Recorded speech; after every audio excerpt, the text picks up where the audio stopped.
বন্ধুগণ, আপনারা জানেন যে গতকাল আমাদের সহযোদ্ধা শরীফ ওসমান হাদী শাহাদাত বরণ করেছেন। পুরো বাংলাদেশের মানুষ আজ শোকাহত এবং তারা শরীফ ওসমান হাদীকে যারা হত্যা করেছে তাদের বিচার চায়।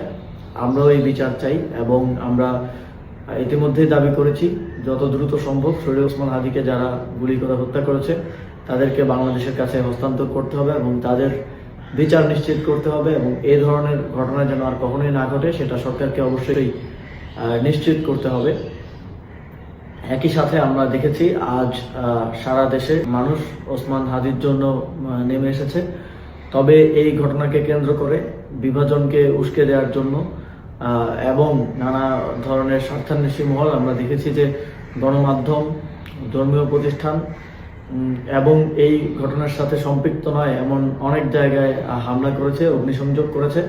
আমরা স্পষ্টভাবেই এর বিরুদ্ধে আমাদের অবস্থান ব্যক্ত করেছি এবং আমরা শঙ্কা করছি যে এই ঘটনাকে এবং এই আন্দোলনকে বিতর্কিত করার জন্য, প্রশ্নবিদ্ধ করার জন্য, জুলাই গণঅভ্যুত্থানকে ব্যর্থ প্রমাণের জন্য আজও বিভিন্ন স্থানে হামলার এবং বিভিন্ন স্থানে ভ্যান্ডালিজম করার এক ধরনের পরিকল্পনা রয়েছে।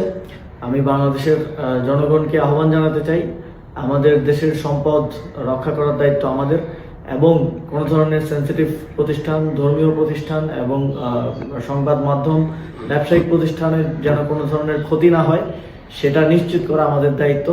আগামীকাল এ ধরনের সকল প্রতিষ্ঠানকে নিরাপত্তা দেওয়ার জন্য সবাই সতর্ক থাকবেন এবং অবশ্যই সতর্ক থাকবেন যেন আমার প্রতিবাদ মিছিল, ন্যায় বিচার চাওয়ার জন্য যে মিছিল, সেই মিছিলকে কেউ ভিন্ন দিকে ডাইভার্ট করতে না পারে, সেই মিছিল থেকে কেউ কোনো ধরনের অনাকাঙ্ক্ষিত পরিস্থিতি সৃষ্টি করতে না পারে।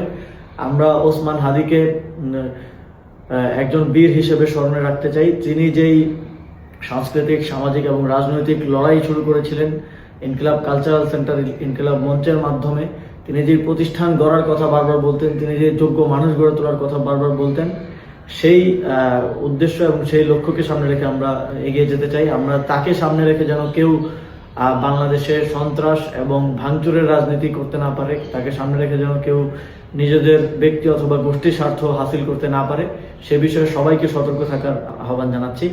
ধন্যবাদ সবাইকে।